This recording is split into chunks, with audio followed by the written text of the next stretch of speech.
375, Port Russell, volcanic.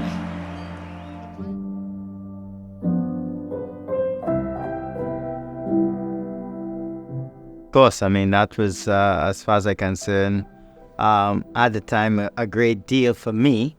As I said before, I would have come for much less because it's just an opportunity to play. County cricket is an opportunity to spend more time with my best friend who was at Aston Villa, which is, is in the same area. So, yeah, I was just happy to do it. And there was a lot more than just the money side of it. Even though I scored 375, to do it in a test match and also to go on to break a world record back then, which was belonged to Sagafil, so was a tremendous feeling. And then to come to Warwickshire, especially the home of cricket at the time, England, being the focus. It was a special time. I settled in very quickly. I had to get accustomed to my new teammates. I played a lot of cricket, mainly in the Caribbean, playing with fellow West Indians, fellow Islanders. So this was a little bit different, but I was made to feel at home very early. There's no hang-ups. Of course, there's an immediate sort of. I gravitated to sort of like a Gladstone Small and Keith Piper, simply because of their West Indian background. But obviously, I felt that this was really professional, what I came into. It was difficult at the beginning. Yes, I actually didn't know most of the players. I didn't know their form. I didn't know their ability. I did come into a dressing room that said, "Welcome to the second best left-hander in the world," and that was written by Roger Toos. And I mean, he went out immediately and he scored a double 100. I think more than the individual talent, I believe that the way we worked as a team was totally different, and it showed we had a lot of power as a team more than individuals. Yeah, I mean, we were at the top of the table from very early, and we stayed there. That's in sort of the championship, and then we were doing well in the 50-over game, the Beds and Hedges, I think was also the NatWest, and of course the Sunday League. So we were prominent in most leagues. So, I mean, 6 weeks gone, we started the month of January, and everyone was so very enthusiastic about what the future holds for us, because it was a summer that was looking to be a historic one for us. I mean, it was a ridiculous year for me. It was something that, moving from trying to establish yourself as an international cricketer to breaking 2 long-standing world records and having a season like I did at Warwickshire. 1994, I would say, was my year. It's another beautiful shot from Brian Lara. But after that, Lara was unstoppable. There will be hundreds and hundreds of thousands of people around the Caribbean who will be delighted Brian Lara has made his first Test match century. A real emotional moment. This 6-week period between 375 and the 501 was just an unbelievable stretch for me. I never got to 300 before in any form of cricket. So those were memorable periods, stuff that I'd always remember.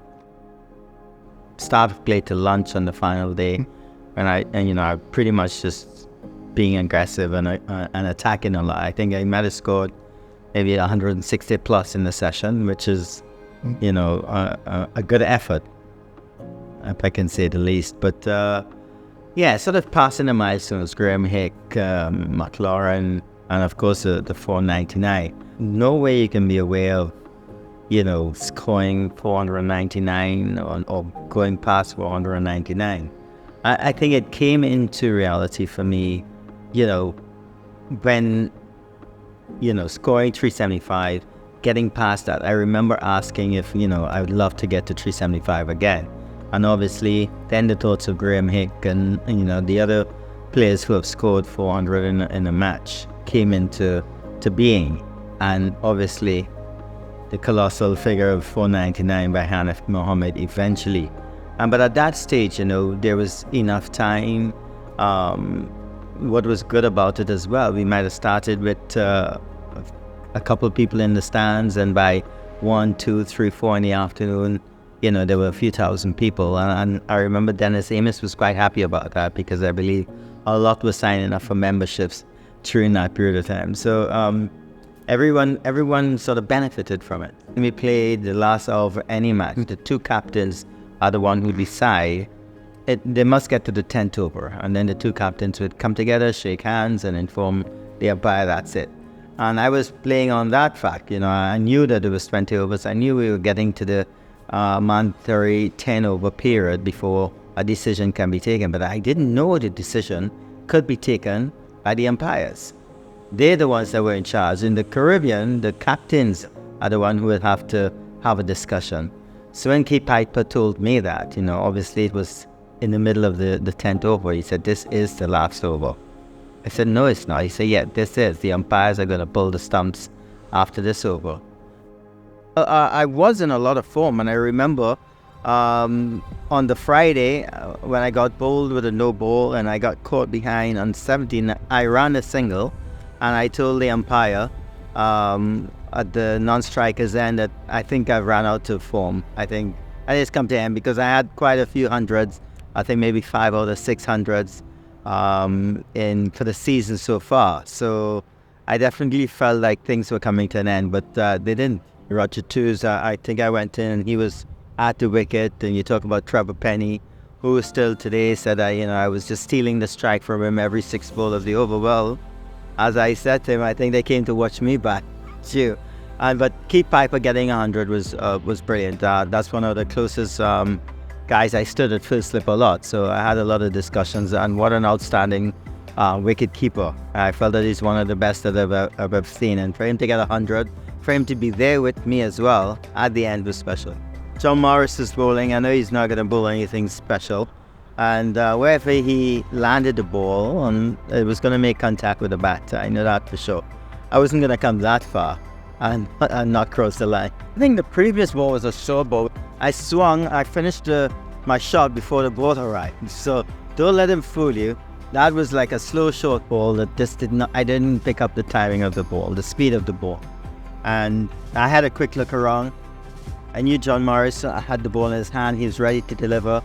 And I gave myself a lot of room, right? And he bowled the ball out sort of a half volley length, and I sort of just crashed it through extra cover for 4. Those were my final shot. That was my final shot for the 501. I mean, I raised my bat 4 times before that, the 100, 200, 300, 400. Don't talk about the 50s in between. So it's a bit of relief to get it over with, and to get to such a total. So it was shorter. I took shorter than scoring 375, less time, less balls. So I think more it was just a relief of achieving such a milestone. I remember some school kids and a few invaders onto the pitch, but it was just a great time, I suppose, for both teams. Even Durham, the players from Durham congratulated me, and John Morris and all the other guys that were involved in the match. So it was just an outstanding and very momentous time.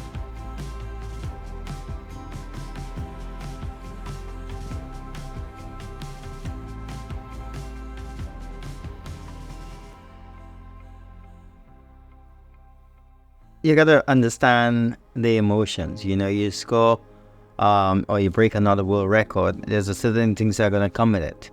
Antigua started that with the 375, and then throughout that month of April and May, before the 501, I was excelling at such a rate that the attention and the focus was definitely on me. And as I said, maybe the icing on the cake, the 501, and I know they were going to come again in droves. But the crazy part of it wasn't that, what happened immediately after the game, because that's expected. I went down to the Oval again in the heart of London. You would expect another media frenzy. But I was booked to go on a flight to Trinidad. This was a long plan. I think we had a break. Not sure, Warwickshire would have had maybe a 10-day break or so. And on the flight to Trinidad, the entire English press was there.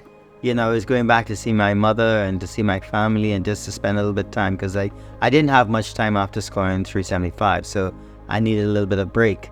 But it wasn't a break. So the attention from the media was great. As a young man growing up, that's the sort of thing, you love. That sort of thing you sort of envy. I remember walking through the airport for the first time with the West Indies team, landing at Heathrow, and Viv Richards was the man, with this felt hat, and he was the man that everybody was, after. I was pushed out of the way with my big West Indies jacket back in the day, but you see those moments and you think, well, yeah, this would be lovely. This sort of attention would be lovely. I grew up wanting to play for the West Indies, but I grew up pretty humble, and the sort of overnight move to sort of superstardom status was something it was an eye-opener for me. I mean, to think about batting 2 months the way I played, it was just incredible. I knew at some point in time, if I didn't run out of form, I was going to run out of steam, and I did. I did run out of steam physically, mentally. I came from a background of playing 5 weeks of first-class cricket, and it's done 6 teams in the Caribbean, and you had to make best use of it. They were asking me to play 5-6 days a week for 5 months. I knew at some point in time things were going to get tough. It did. It slowed down, the run slowed down, then I picked it up again. But what an experience. I couldn't ask for a better experience. That game against Surrey at the Oval came, the next day after scoring 501. So it was tough, getting over the celebration at Edgbaston, then heading down to London, trying to get some sleep, waking up. But what I felt is that everybody was so accommodating, because it's my teammates. They understood the state I would have been, and I remember batting in maybe number 6 in that game, because I was off the field for a period of time, and I was able to get the team home and get the victory. But those 2 finals, the NatWest plus the Beds and Hedges, I think, it was great. We came up against Worcestershire in both of them. We were a bit unfortunate in one where we batted first, and we lost the toss and we batted first in pretty sort of fresh conditions in September. But the season, all in all, if you said, you're going to win 2 trophies this year, I would have been happy. So to win 3 and to be in the finals of the other, I think was a tremendous feat by us. As the period went on and I got closer to each and every single player, I found out what made them tick. I found out, exactly what sort of person they are. I got close to some, I didn't get close to others, but that's how it is. It's just over a 5-month period, and I had to find my way. But it was a pretty special group of guys, and I think the standout for me was definitely Tim Munton, who on many occasions had to lead the team through injury to Dermot Reeve. I think he was a really special teammate to have. It's definitely flown, and but you know what? I have no regrets. To be breathing and waking up every morning, these days is something very special. So let time do its thing. I'm quite happy. I mean, maybe in 5 years' time we might be here again celebrating 35 years of the history-making Warwickshire team.